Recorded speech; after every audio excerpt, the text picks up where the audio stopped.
The knot has been accused of systematically swindling clients for years, from major corporate retailers like Macy's to mom-and-pop caterers and dressmakers, and ex-workers claim former top executives have aggressively silenced those who tried to raise alarms. Hi! If you're new here, my name is Jamie Wolfer, I'm a wedding planner, and today I've got a bone to pick with the knot worldwide. So it wasn't until later in 2023 when a vendor reached out to me asking if they could potentially advertise on our platform and attached a link to this article that I realized that what I thought was an isolated issue with maybe just myself and a handful of other vendors that I've spoken with is indeed, in fact, allegedly, a nationwide issue. And yes, we're talking about the knot, the big knot, the knot worldwide, the knot that has all the free wedding planning content that can just fill you up to your heart's desire to help you plan your wedding day as seamlessly as possible. But what you don't know is that this is built upon the backs of, yes, large retailers, but mostly small business owners who are desperately trying to make their way in this wedding industry and turning over their hard-earned dollars to a company that has a big name, but also is a big problem. So in today's video, I'm going to present to you some of the evidence I found online, coupled with my own personal experience with the knot / wedding wire, and let you decide for yourselves. Is the knot scamming people? So without further ado, let's just jump right on into it. Now, there are 3 whistleblowers that did an exclusive interview with the New York Post. Their names are Cindy Ellie, Jennifer Davidson, and Rachel LaFera. Pretty sure I'm hoping I'm pronouncing those correctly. And they came forward to the New York Post and also to Lioness, a media platform that represents corporate whistleblowers pro bono, fact checks their accounts, and publishes them online. So this has been fact checked by the Lioness, which is fascinating, but that's not the point. Okay, so basically these 3 ladies come forward and they say, hey, the knot's been taking advertising money and is not making good on their advertising promises and or commitments in their contracts. 2 sectors of this. 1, the big dogs, Macy's, those kinds of guys. Their ads weren't being displayed, allegedly, in the locations where they should have been displayed and or for the length of time they should have been displayed. And I quote, the issues could be small, such as a missing photo or banner, or much bigger, with some campaigns running in the wrong place on the site or not at all, according to the former employees. But we're not here to talk about Macy's losing some advertising money or not having their banner in the correct place. We're here to talk about small businesses, vendors that are advertising on this platform because they feel like they have to, because they feel like it's something they should do. Who wouldn't want to advertise on the knot? It's practically the place to go when you're looking for a vendor on your wedding day. It's the place to go when you're looking for free advice on how to plan your wedding, or for resources, or for checklists. So backstory, someone started the knot, a group called the XO Group purchased it, and then they were getting ready to sell it in the middle of 2016, and so they kind of made some of these claims. Let's read them really quickly. In an apparent attempt to make itself more attractive to suitors, the company adjusted its earlier presented numbers about the US wedding market, claiming that it had only tapped 5% of the market share and that the size of the potential business opportunity had dramatically surged, as reflected by the hundreds of thousands of businesses newly added to the Salesforce CRM system as untapped sales opportunities. The company also boasted about its 80% retention rate among its advertising partners. In reality, this was subterfuge. What a great word. Internally, advertiser cancellations were accelerating and salespeople were fielding a barrage of client complaints that traffic via the knot was down precipitously and a large number of leads were fake or spam. As laid out above, data and financials, including accelerated revenue numbers, were being manipulated and reported in a way we believe is not compliant with GAAP, yada, yada, yada, yada. Now here's where things get interesting, because it's one thing for whistleblowers to say, hey, there's something going on in this company.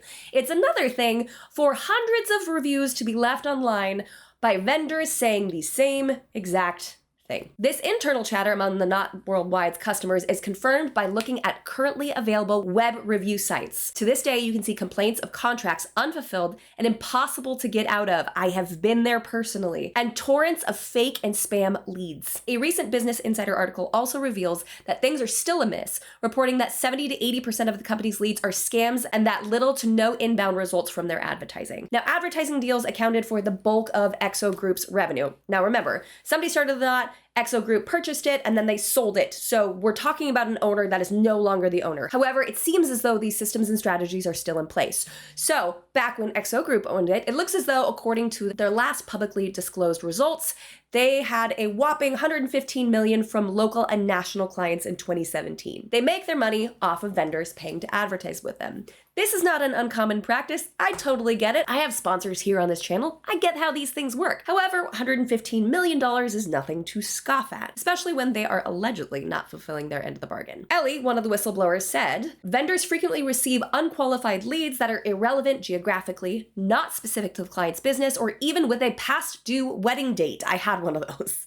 I swear I did. According to her own experience and conversations with colleagues who worked with ad clients. In my opinion, the company sanctions strong-arm sales tactics and is aware that its sales team is often making claims to small businesses about the quick return on investment the business can expect when signing up to advertise. For example, the Knot sales team regularly nudges prospective advertisers with promises they will pay for their advertising program investment by the time their second ad payment is due. In other cases, vendors were promised a steady stream of high-quality sales leads, or they will lose out on a particular ad rate unless they commit to sign up on the spot, even though the rate would have absolutely been available to my knowledge, according to Ellie. Essentially, what I observed and regularly heard about was overall promises of quick return on investment, when it was an open secret that this was often simply not the reality. And although this article was written 6 months ago, it's still going. But here's the kicker. I'm gonna pull a quote directly from that Business Insider article I alluded to a little bit earlier.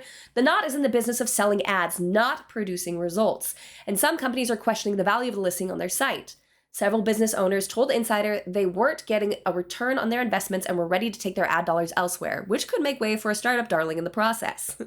Hi, we'll get to that in a minute. Listings on the Knot and its sister site, WeddingWire, can cost entrepreneurs between $5,000 and $14,000 a year, according to the digital marketing firm Snowmad Digital. Prices vary depending on location, market, and search ranking. That is a ton of money, especially when allegedly they're spouting out claims of seeing an ROI, a return on investment, within the first month or two. And I mean, who wouldn't want to sign up for a deal like that? If you invest $5,000 over the next 12 months, you will see a return on investment within the next 60 days. Now, these are claims I am making. I'm not saying I've heard or seen these. I had something similar happen to me, but I'm just using numbers as a reference point, all right? If you spend $5,000 with us over this year, you can see a return on that within the first 2 months. Who would not want to sign up for that? Now, Insider got smart. They filed a Freedom of Information Act request with the Federal Trade Commission that delivered 56 consumer complaints against the Knot, WeddingWire, and their parent company, the Knot Worldwide, from between January 2018 to May 2022. Complaints echoed what sources told Insider about receiving spam messages and not getting the leads the salesperson said they would. One business owner wrote, "About 70 to 80% of the leads are scams. This is not what I signed up for, and the sales rep was not honest." We're seeing a theme here. Something is said on the sales call that sounds pretty grandiose, sounds like an almost guaranteed ROI. Sign up with us, we'll send you leads, and you'll see a return on your investment within the next X amount of days, X amount of time, etc. Now, these are a lot of bold claims to be making, right? So the Knot has to say something. And here's what they said. A spokesperson from the Knot Worldwide provided the following statement. "When working with prospective vendors, we use benchmarks and averages within each market and vendor category to help them understand potential return on investment and marketplace traffic. We do not guarantee the number of leads our vendors will receive as a result of their ad placement on our sites." Now, they spoke with a lawyer about this just to get some context for what the contract looks like and whatnot. And he said the Knot agrees to deliver advertising only is not legally responsible for producing results that may be marketed on its website or mentioned on a sales call, but legally they're not bound to that, right? Ultimately, it's the business owner's duty to read the fine print before they sign up. Insider also spoke with a New York wedding planner who chose to remain anonymous because she was afraid of repercussions, which is wild. I'm actually worried making this video, I'm not gonna lie. I think I've said off camera multiple times now, I'm nervous. I'm super nervous.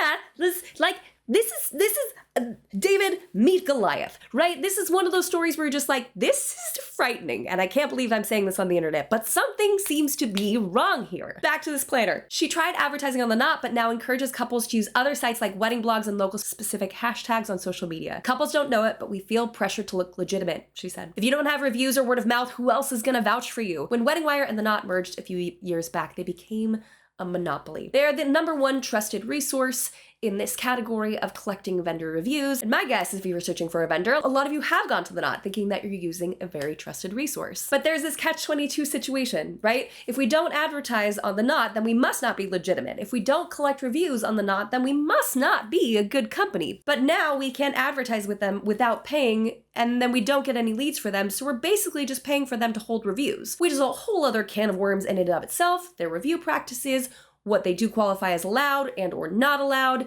it gets a little dicey. Maybe that's a video for another time. But at this point, you're like, Jamie, you've literally just been quoting articles the entire time. Okay, allow me. Trustpilot, SiteJabber, and Better Business Bureau to pull some reviews from their sites instead. Now, SiteJabber has 651 reviews, apparently 3 stars. This confuses me. I would like to know what their rating system is, because while they have 64 5-star reviews, they have 257 1-star reviews. Let's read a few of them, shall we? Wedding Pro is by far the biggest scam and the worst investment I have made thus far. I was pressured into signing up in December 2021, and the salesperson told me if I were to get off the phone to think about it, as I requested, I would not receive the same discounted price I was getting at that moment. It all sounded good at the time because, as I was told, I would go from booking 0 weddings to 40 weddings within the year of 2022 because of how good that market was in my area, Boise, Idaho. It is now May 2022, and I've yet to book a wedding through The Knot and Wedding Wire. I booked 9 weddings this year, all from word of mouth or a wedding company I got hired onto. I have received nothing but bot leads and fake profiles being created. I have also had multiple clients try to scam me and get banking info for deposits. I have emailed the company and threatened to get a lawyer involved since they won't allow me to cancel my contract. They had someone reach out to me and to try to blame me, not getting clients on me, not finishing the steps on my storefront. I tried to do these steps since I'm paying monthly anyways, why not fix it? But still nothing but more bots and fake leads. After seeing all the bad reviews and how they treat vendors and take advantage, I'm done paying this company and throwing money down the drain. Run away, do not use this company as a vendor. How about another, shall we? The Knot is a scam. Do not advertise with them. My business is located in Los Angeles, California, obviously a major metropolitan area with nearly 55,000 weddings per year. I paid $5,400 for 1 year of advertising, and received 0 qualified leads. An absolutely impossible feat given the volume of searches in the area. I did receive many dead leads, fake leads, and spam leads. Leads asking about services I didn't offer, leads requesting items for the same date as the event. When responding via email or telephone, the individual had no idea why I was calling and stated they never signed up for The Knot. The same story's been told by hundreds of other advertisers on this website, as well as any Google search. Seriously, go Google it. Go Google, is The Knot scamming people? The Knot refused to cancel and or refund me $1. In fact, they are such scumbags that during the pandemic, a global shutdown where no wedding could have even taken place, they did not suspend the account, refund, extend, or offer any help or assistance in any way. They are most definitely sending bots to spam email and will create fake leads for advertisers. Do not advertise with them. I beg you, you will be sorry just like the rest. And one more, humor me, just one more. I spoke to the salesperson. I was told I could expect to receive up to 70 to 80 leads per month. As that isn't happening, by 5 months in, I received mostly spam or phishing emails, totaling 8 leads to that moment. The account manager was providing tips to get more leads.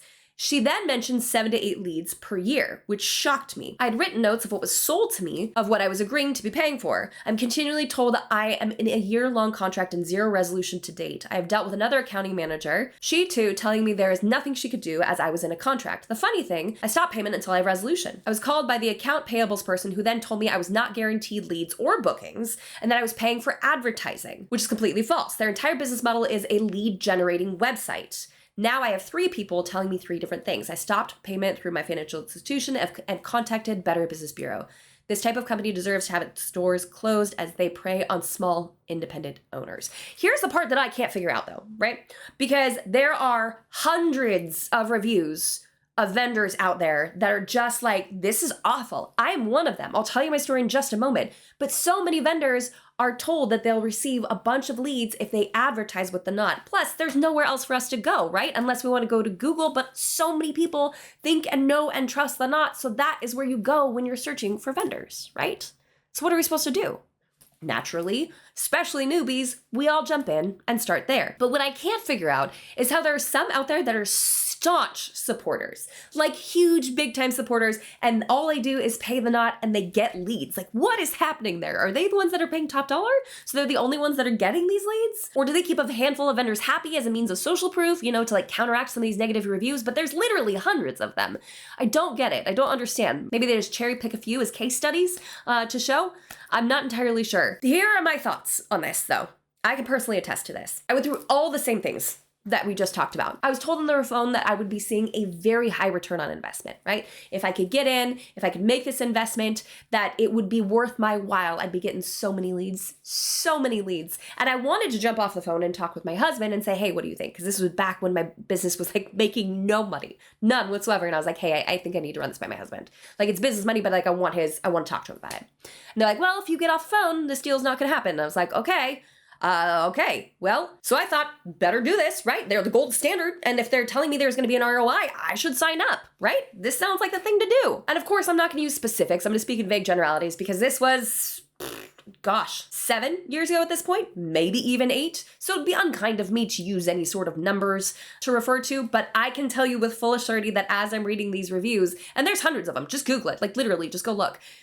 This was the same exact feeling. So anytime a new vendor comes to me and they're like, hey, what do you think? I'm like, don't do it. Don't do it. I remember hearing promises of an ROI and then not seeing them. So I go to my account manager and she basically says, well, it's your photos and your copy, like the words that are written there. If you did that differently, it would probably work better, because every single lead I was getting wasn't panning out to anything. It would be some copy paste question, and a lot of them were exactly the same, which of course, granted, could be some sort of like pre-pasted message that someone's just hitting send on, but none of them ever turned in to a wedding. Ever. So you mean to tell me that if my photos were rearranged into a slightly different order and my wording was slightly different, that all of a sudden my leads would become real? Really? Also, when it came time for me to cancel, it was very difficult. Which apparently is also not an isolated incident, because they want to keep your money. Which makes sense, it's a business, right? However, it is touted as an advertising opportunity to get you leads. With the amount of eyeballs that are going to the knot.com, you would think that most vendors would be practically drowning in leads. Right? They make it so difficult to cancel, in fact, that I've seen reviews from multiple vendors saying that they could not cancel before their contract re-upped and they were charged again. So why am I sharing this? Why now, when my experience with them was 8 years ago? Well, unfortunately, it looks like my experience was not isolated, like I thought it was. And when you have a vendor reaching out to you saying, hey, can I advertise on your YouTube channel because the Knot is just not doing it for me, including a link to this scathing New York Post article, you start to realize that this is a lot more widespread than you initially thought. So I realized it's time to say something most of you probably had no clue. No clue. And why would you? They have an undeniably powerful place in this industry. Some would call it a monopoly. I'll call it a monopoly. They have practically a monopoly on this industry, because where else do you go to look up wedding vendor reviews? Sure, Google exists and you see a lot of advertisers moving away from the Knot and trying to use those as a standard, but if you're going to a location to seek out wedding planning information and wedding vendors and to vet them, it's kind of hard to compete with the Knot. Their free services are pretty much unparalleled, and their reputation is so grand that it's hard for consumers to not use them at one point or another during their wedding planning. But unfortunately, it's funded by hardworking mom and pop vendors who are just trying to make ends meet. So why should you care? Maybe you do, maybe you don't, maybe you're just here for the goss, you know? But I will encourage you strongly to vote with your dollars here. Now, I can't promise to be completely altruistic in all this, okay? Because I do have an online wedding planning service that rivals the Knot. It is, with good reason, behind a paywall, because I'm there in real time once a month having live phone calls with you guys, answering all of your questions. I'd like to see the Knot try. For $29 a month, I help you plan your wedding. And that covers the cost of our tech, that covers the cost of my time. I'm literally there with you guys once a month in real time answering these questions. So of course it could be said that I'm making all of these arguments simply because I have a competitive offering, right? Sure, maybe. However, I'm not the person out there writing hundreds and hundreds of reviews saying the same exact thing. Additionally, what you can do to look for vendors, I would suggest searching outside of the Knot. One, Facebook groups are fantastic. We have one that has like tens of thousands of people, and again, not completely altruistic, right? Like, we love our Facebook group. It's incredible. So if you're looking for vendors, ask for real life recommendations from couples who are getting married, right? Who are actively in this. And that way you have a vendor who's not spending $14,000 a year on advertising, which has to be paid off somehow, right? Which is usually reflected by charging the clients higher prices, right? Because they gotta offset 14 grand somehow. Another way you can do that, like the wedding planner said in the Business Insider article, is to look through local social media hashtags, ask for recommended and or preferred vendors through your venue from other vendors that you know and trust. I would so much sooner trust a florist recommended by a wedding photographer than I would the one that is paid a bunch of money to sit at the top of the Knot and maybe receive some reviews. I started my business planning weddings because I had a bone to pick with the wedding industry, right? Like, I hated that the wedding industry was like, you have to spend thousands of dollars for your wedding day to be relevant and real and your love story to count. And I'm like, that's so not true. And then I realized that not everyone can afford a wedding planner. That's the whole reason I started this channel, is to take on the big guys, the Goliaths, to stand up with you and say, you can do this. So what you do with this information is completely up to you. Now you tell me, what do you think? Is the Knot scamming people? Do your research, Google it, see what the Knot has to say for themselves, and let me know. If you are a vendor and you just watch this whole thing and you just feel sick to your stomach, or if you have a similar experience, I invite you to share that in the comments below, or if you've had a great experience. I'm not here to say the Knot is the worst. Again, their free stuff is unparalleled, right? But they have to fund it somehow. Their websites, their invitations, their digital downloads, their blogs, they've got so much going for them, right? And they've helped millions of couples plan their weddings. I get it. This is one of those baby out with the bathwater kind of situations, right? So what you do with this information is completely up to you. Now, vendor friends, for a quick second, again, not totally altruistic. My team and I are actually right now working on a lead generating system because we are sick of this BS. We're sick of it. We want something that has a much more tangible and realistic ROI. If you would like to get more information or just be on the wait list for when this comes out, I'm gonna go ahead and leave an opt-in right here for you to check out. And don't worry, we'll have actual proof that it works too. Because from one frustrated small business owner to another, I get it. And if you would like to explore an alternative option, I highly recommend that you jump onto our wait list and we will let you know when that tech is available. So that's what we have for today, folks. Thank you so much for stopping by. If you're interested in that wedding planning program that I was talking about, and missed the link in the corner earlier, I'm gonna go ahead and leave that in the description box below, as well as all the receipts from this conversation, including links to where the reviews are held, links to the New York Post article, the Business Insider, and the Lioness article as well. As always, do your own research, make educated decisions, and do what works best for you. Okay? So that's what we have for this week's video, guys. Thank you so much for stopping by. If you haven't done so already, jump on down there, hit that like button, and subscribe to this channel for more tips and tricks for the modern day bride. And until next week, bye, guys.